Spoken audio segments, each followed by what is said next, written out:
দেখুন, বাংলায় জননেত্রী মাননীয় মুখ্যমন্ত্রী মমতা বন্দ্যোপাধ্যায় এবং সর্বভারতীয় সাধারণ সম্পাদক এবং আমাদের সাংসদ অভিষেক বন্দ্যোপাধ্যায়ের নির্দেশে খেলা হবে যে কর্মসূচি, যুব যারা যুব সম্প্রদায় রয়েছেন সেই যুবদের উদ্দেশ্যে খেলা হবে কর্মসূচি চালু হয়েছে।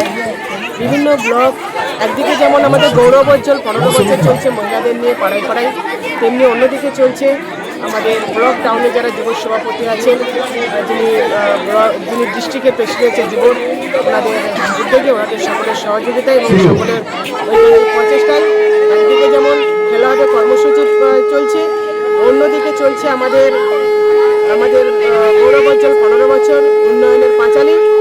আর আজকে দেখতে পাচ্ছেন মহিলারা খুব উৎসাহিত এবং মহিলারা খুব আনন্দিত। তারপরে সকলে আবির খেলেছেন, কারণ কি আজকে বাংলার বাজেট ছিল, সেই বাজেটে যারা লক্ষ্মীর ভাণ্ডারে যারা 1500 টাকা করে, যারা 1200 পেতেন তারা পাচ্ছেন 1700, আর যারা 1000 পাচ্ছিলেন তারা পাবেন 1500। তাই দেখছেন যে বাংলার মায়েরা খুব উচ্ছ্বসিত। আমাদের থেকে কতটা ওনারা আরো ভালো বলতে পারেন, ওরা কতটা আনন্দে ওনারা আজকে আবির খেলেছেন, সবুজ আবির খেলেছেন। আমরা গ্রামের মহিলারা আমরা নিজেরা সবাই, আমরা আগে আমাদের কোনো ইনকাম ছিল না, আমরা কিছু পেতাম না। এই দিদির আওতায় এসে লক্ষ্মী ভাণ্ডার প্রকল্পে আমাদের আগে যে জেনারেল কাস্টে যে 1000 টাকা করে পাওয়া হতো সেটা আমাদের এখন 1500 টাকা হয়েছে। আর যেটা এসটি যারা পেতেন যে 1200 টাকা করে, সেটা 1700 টাকা হয়েছে। এতে আমরা প্রচুর খুশি, দিদিকে অসংখ্য ধন্যবাদ।